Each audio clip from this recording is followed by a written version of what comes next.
Let's see the question. XYZ partners हैं जो कि अपने प्रॉफिट एंड लॉस 3:1 में डिस्ट्रीब्यूट करते हैं। फर्म की जो बुक क्लोज होती है 31 मार्च को होती है।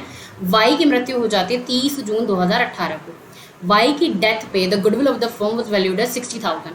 Y's share in the profit of the firm till the time of his death was to be calculated on the basis of previous year's profit, which was rupees 1,50,000.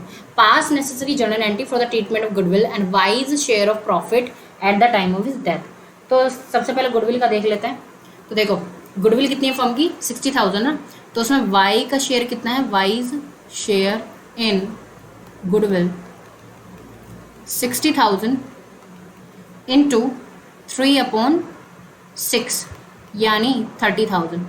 अब gaining ratio के बारे में कुछ नहीं कहा गया है, तो हमारी जो एंट्री बन जाएगी वो बन जाएगी x debit z debit 2y यानी 30,000, और हमारा जो गेनिंग रेशो रहेगा वो रहेगा 3:1 क्योंकि पुराना वाला ही मान लेंगे। तो 30,000 को 3:1 में करेंगे तो हमारे पास आ जाएगा 15,000 और 5,000। तो ये तो बन गई किसकी एंट्री, अपनी गुडविल की एंट्री।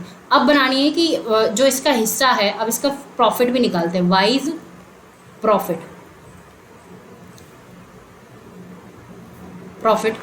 तो 1.5 लाख में 3/6 और कितने मंथ्स हैं, तो 31 मार्च को जो है ख़त्म होता है और वो 30 जून 2018 को उसकी मृत्यु हो जाती है। तो ये वाला साल कब शुरू हुआ होगा, 1 अप्रैल को शुरू हुआ होगा।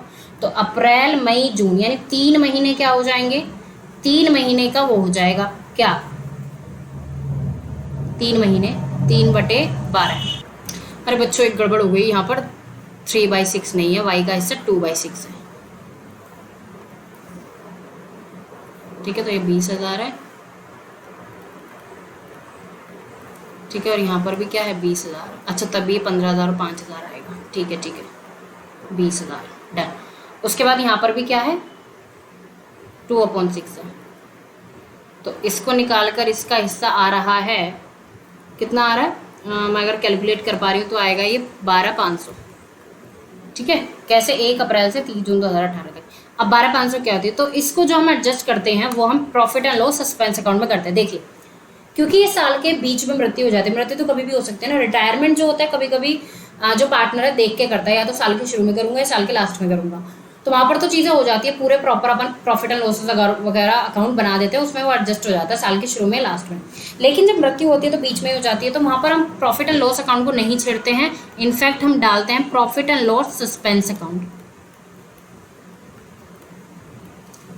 ताकि हमें ओरिजिनल प्रॉफिट एंड लॉस ना छेड़ना पड़े।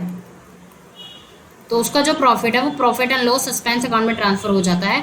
उसके बाद हम इसको साल के एंड में क्या कर देते हैं, प्रॉफिट एंड लॉस से चार्ज कर लेते हैं। तो हमेशा याद रखिएगा जबकि पार्टनर की डेथ होती है तो उसका जो प्रॉफिट है वो profit and loss suspense account से ट्रांसफर किया जाता है। ठीक है, so I hope this is the proper explanation to this question.